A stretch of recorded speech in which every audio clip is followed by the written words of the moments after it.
This is CNN.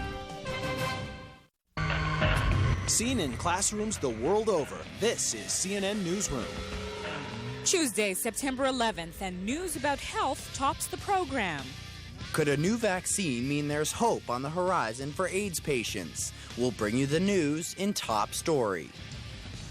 More to come in our daily desk. How healthy is the air you're breathing right now?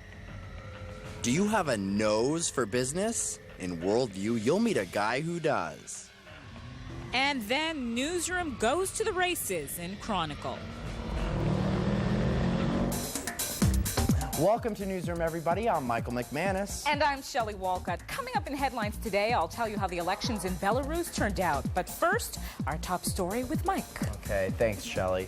20 years after the first cases of AIDS appeared, researchers are still looking for an HIV vaccine. HIV, which stands for Human Immunodeficiency Virus, causes AIDS. The virus has claimed the lives of more than 21 million people worldwide, 400,000 of them Americans. Preventative efforts may have spared many people from infection, and advances in medical treatments have prolonged the lives of patients who are HIV positive. Nevertheless, scientists would like nothing more than to take prevention a step further by developing a vaccine. As CNN's Christy Feig reports, at least one group of scientists say they are making progress.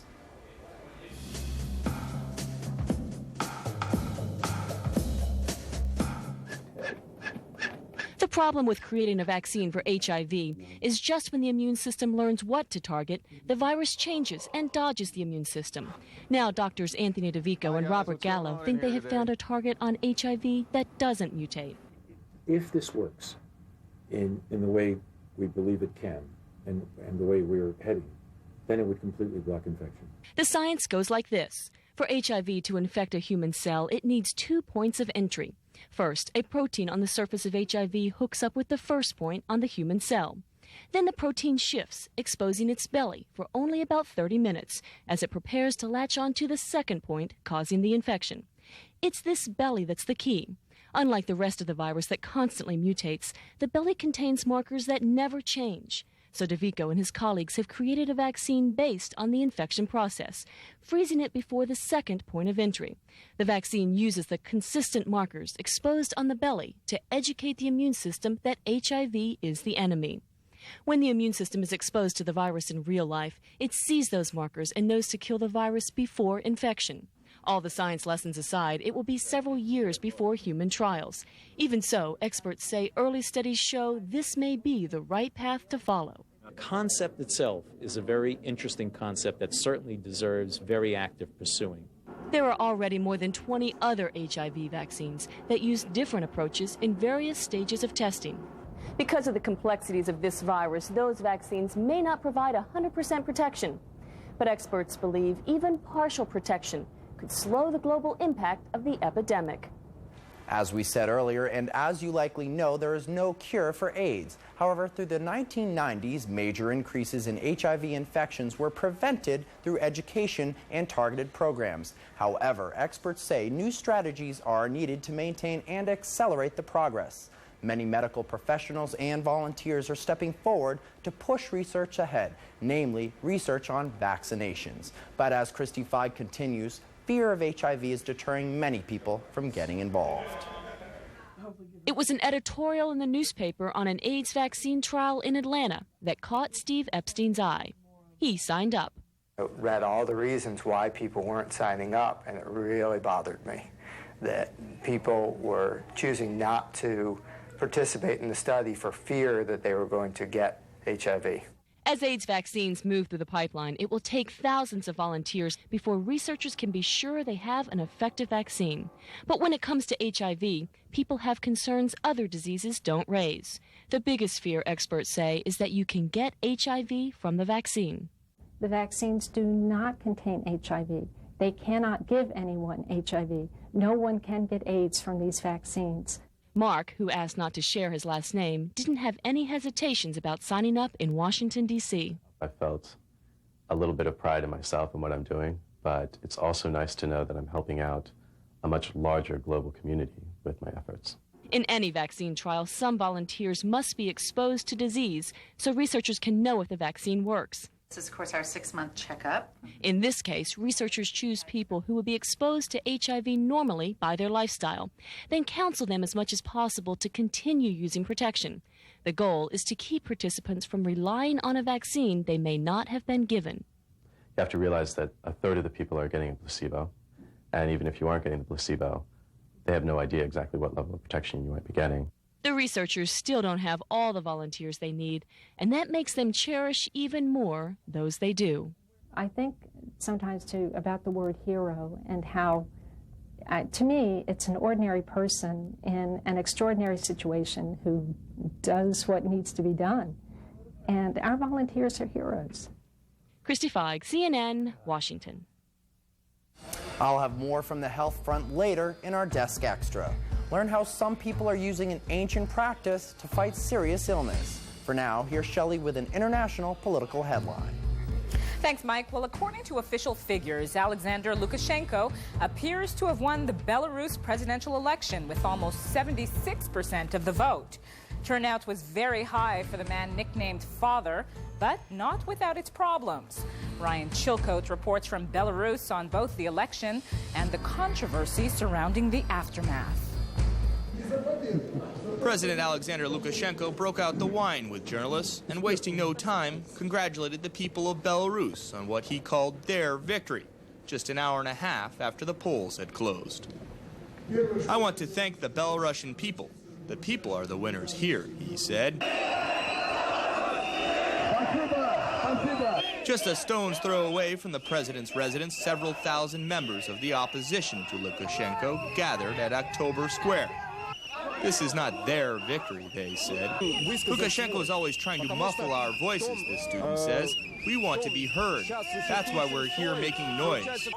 The opposition's candidate, Vladimir Goncharek, told the crowd the vote was rigged and called on the international community to intervene. Observers from the Organization for Security and Cooperation in Europe followed, claiming this presidential election was unfair and undemocratic even before the voting began. A political regime that is not accustomed to and does everything in its power to block the opposition.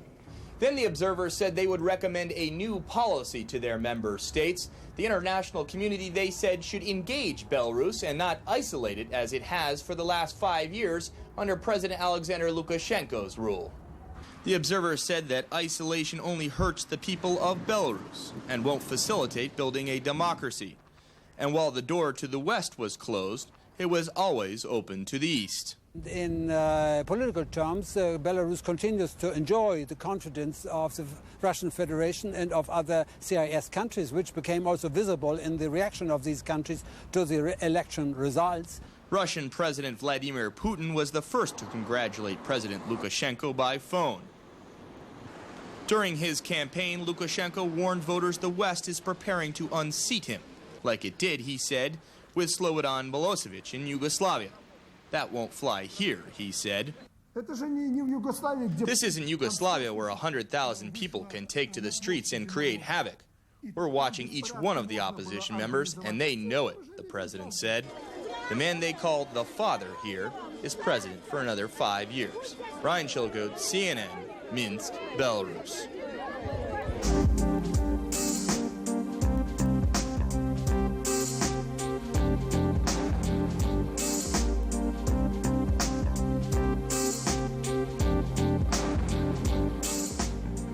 As the new school year gets underway, you may be aware of the dangers of drugs or violence, but another threat to your health may literally be lurking within the schoolhouse walls.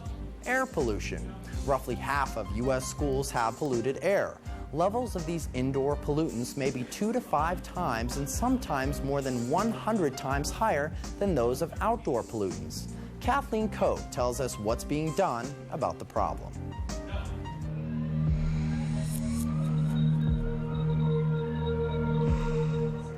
It waits unseen in the hallways and classrooms of an estimated 50% of U.S. schools, according to the Environmental Protection Agency. Hazardous indoor air pollution. We can see back, there's the stacky growing all the way up to the window and all the way down along the baseboard.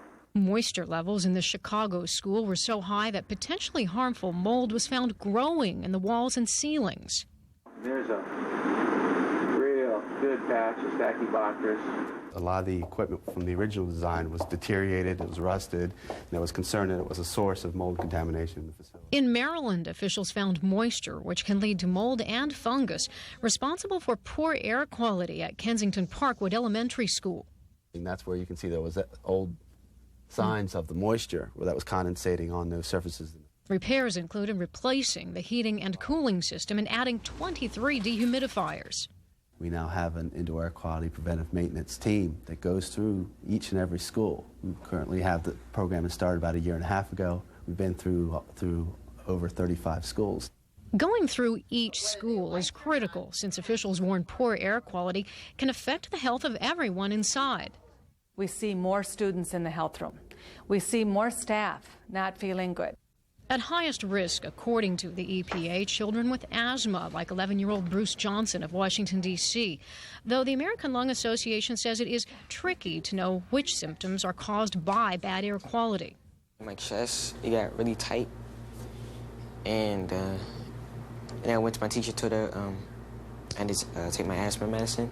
At an EPA-hosted conference on the issue, officials promoted kits sent to more than 30,000 schools nationwide to teach them ways to clean up their air.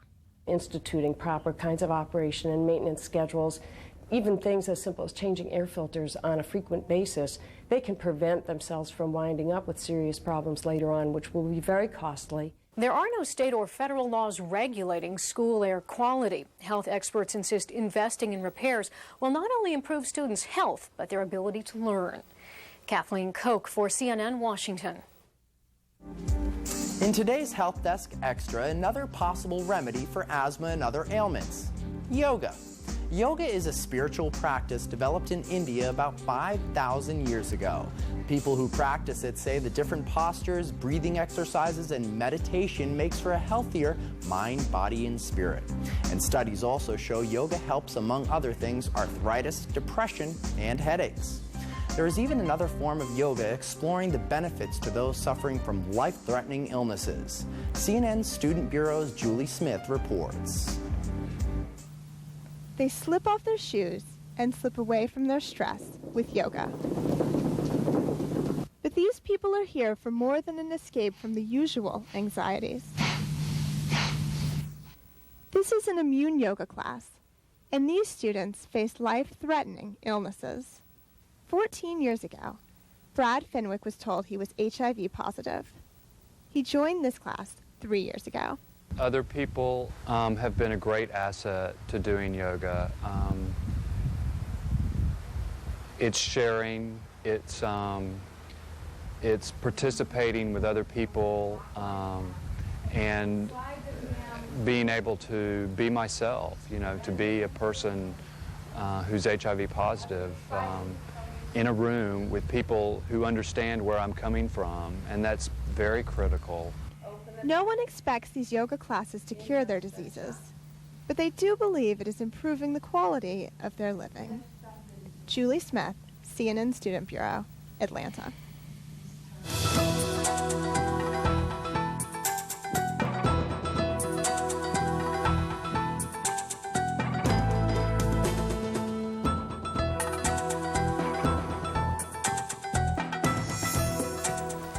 In Worldview today, treats for the eyes, nose, and ears. We'll meet a master of music, Peter Gabriel, and listen to a beat that blends Irish and West African rhythms. Also, the sound and sight of trendy automobiles based on rides from the past. Find out how nostalgia is hitting the road in England and beyond. And speaking of cars, what about that new car smell? It just might be available without the car at a sensational boutique in the United States.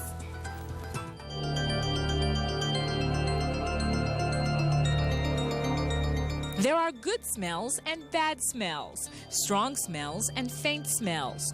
Whatever the smell, our nose knows. How does it work? A process called olfaction allows us to distinguish the odors of various substances. In humans, the smell organ is located in the mucous membrane of the upper portion of the nasal cavity near the septum. It's made up of olfactory cells, which are actually nerve cells that function as receptors for the sense of smell. We follow our nose now to New York, where unusual scents mean dollars and cents for a shop owner with a nose for business. Glenn Van Sutphen reports. There's a perfume shop in New York where the traditional scents are simply passé. The owner says his fragrances evoke good memories. Think less designer and more down to earth. So I'm looking at rain and ocean and pruning shears, which sounds violent, but it's not. It's very floral. The store stocks about 150 unusual scents and has a library of 1,000 more. Some smell sweet, others sickening. Dirt is a bestseller. But surely the unusual scent names must be a marketing gimmick. Dirt doesn't really smell like dirt, does it? Straight out of the bottle, they smell pretty much exactly like what it says on the label. When you put them on the skin, it becomes much subtler, so people are not going to walk by you if you choose to wear mildew in combination with something else and go like, ew. They're just going to get some kind of like very subliminal reminder. But if the goal is good memories, one might wonder what funeral home is doing on the shelves. The store says it's surprisingly popular, especially around Halloween. People will smell it simply because of the name. They expect formaldehyde and dead body and all that other stuff. It's like, well, no. And they realize, it's like, well, this smells really nice. It's like, well, that's because it's made from nice flowers. You know, they're traditionally found at funerals. Perhaps these fragrances are just another form of aromatherapy. The store claims the fragrances you choose say a lot about you. The fragrances that we do really hit people in a much more personal way because they remind them of themselves. But like any therapy, these olfactory sessions come at a price. If you want a special smell, like, say, vinyl, it's a price you'll have to pay. Glenn Van Zutphen, CNN.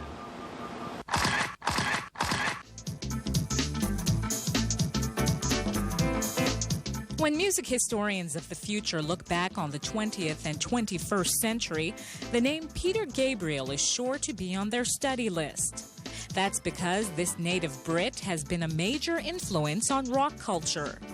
First in the early 1970s as the leader of the rock group Genesis, then as a solo artist during the 1980s. The critically acclaimed artist is known for being a music adventurer, perhaps best known for hits like his #1 single, Sledgehammer. Gabriel is also known for incorporating world beat influences into his music.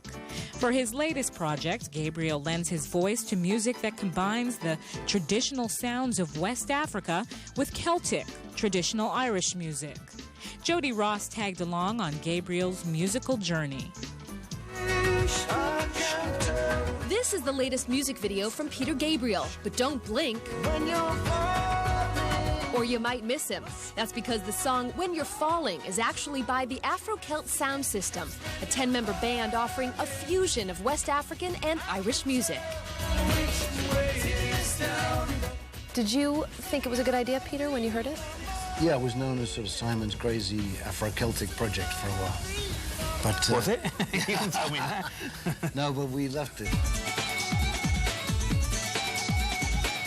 Loved it so much that Gabriel signed the group to his Real World Records. It's a label that provides artists from around the world with access to high-tech recording facilities and audiences beyond their geographic reach. When I came to Peter, there was no one else in the British music industry who would have even shown me, you know, through the door, reply to my letters. And you've got to understand it's a fairly weird left-field idea, but it's just gone from strength to strength.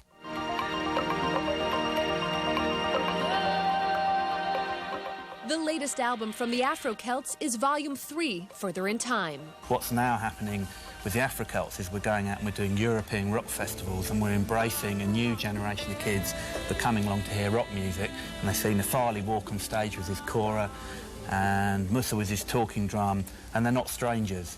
they're people from their own culture and their own community.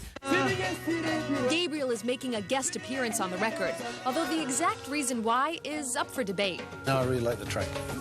And it just... You thought it was okay? No, it wasn't okay. You hated the track. No, see, now it all comes out. Robert Plant also lends vocals to a track called Life Begin Again. Mix rock and pop with Moroccan rhythms and Welsh traditions. And you get a record hard to accurately place in a record store. We found something that's new. We found a new way of cooperating with each other in different cultures and traditions. But there is no category out there for that yet. For now, just file it under Musical Journey. Jody Ross, CNN Entertainment News, New York.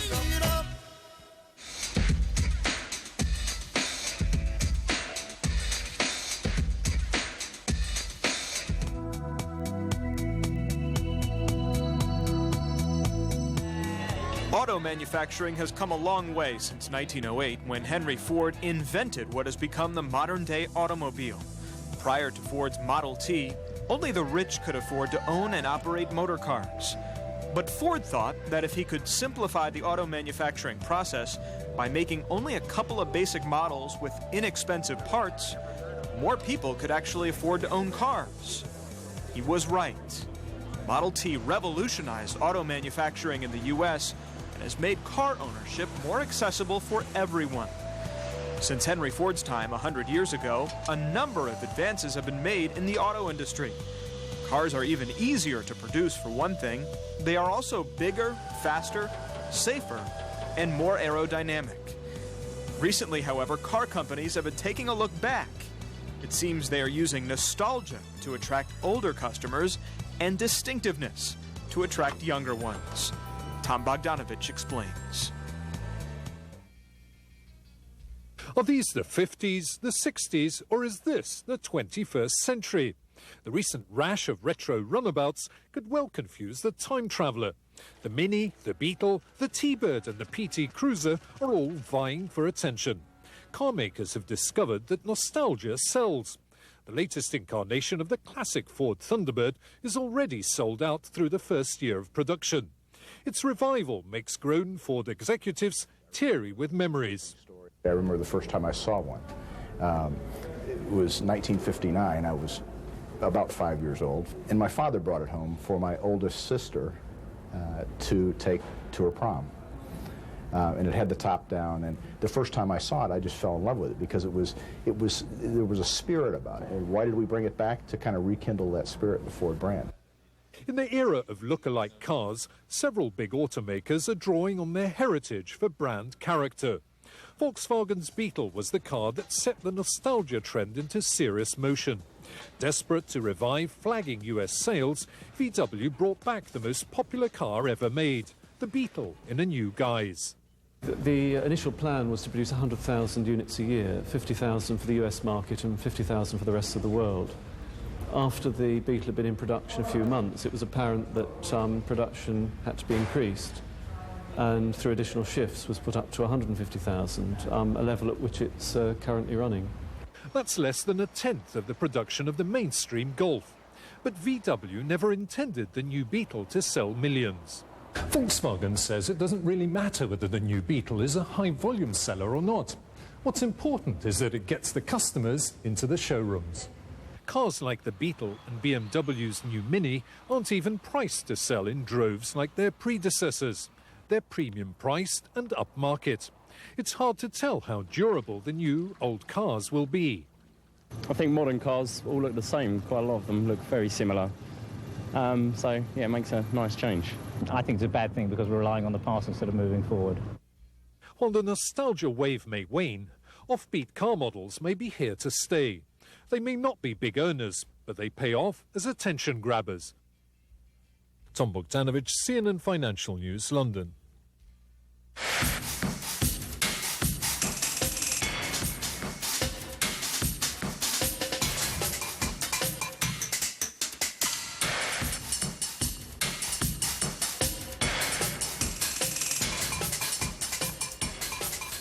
Wow, every 16-year-old's dream to have a car. I know, wish I had a car when I was 16. Shelley, speaking of cars, it was immortalized by James Dean in Rebel Without a Cause, illegal street racing. But now in California, those with a need for speed can test their engines at the California Speedway. That's right, and CNN's Ana Cuevas takes a look at this latest effort to take some dangerous racing off the road. Motors running. Tires burning.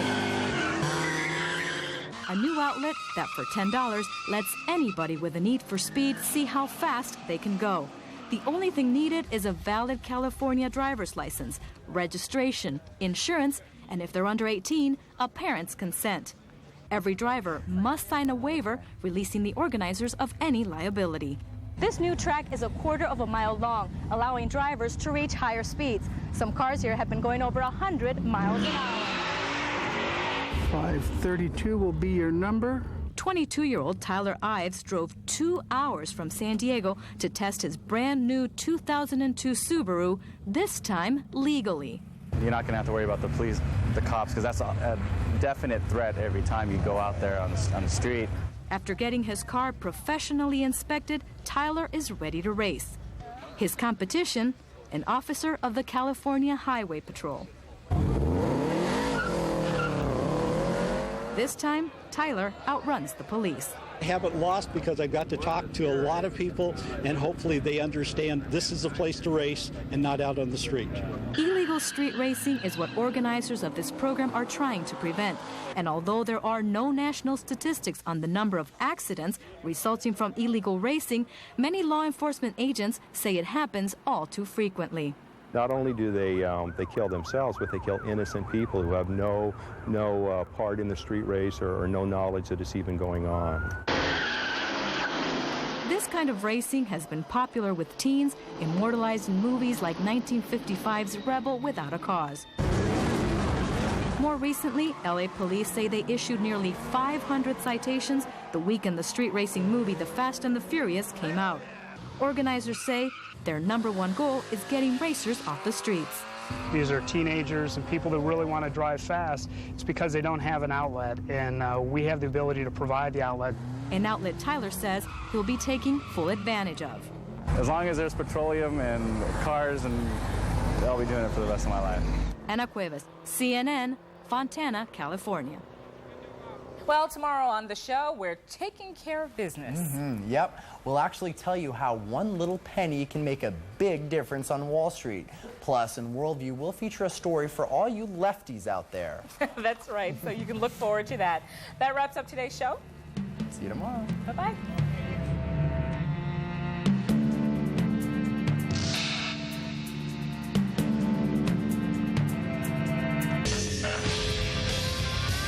Go inside politics with Judy Woodruff, reporting on what matters and what it means to you. Inside Politics, weekdays 5 Eastern on CNN. The easiest, lowest cost way to order pay-per-view. Keep a phone line connected to your receiver. Tune in to pay-per-view channels 455 through 525. Choose your show. Hit select. Confirm your order. Enjoy. Tonight, order Dish On Demand pay-per-view with your Dish Network remote.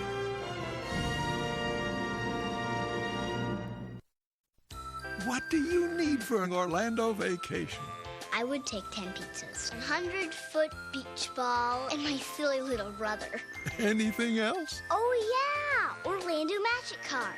Mommy got this for free. She says I can save a lot of money, up to $500 on stuff to do. $500? That's a lot, like a zillion. Call now for your free Orlando vacation kit and money-saving Orlando Magic Card. Great hotels make Kissimmee St. Cloud the perfect place to sleep, though the neighbors have been known to throw some big-time celebrations. Order your free Kissimmee St. Cloud Visitor's Guide now.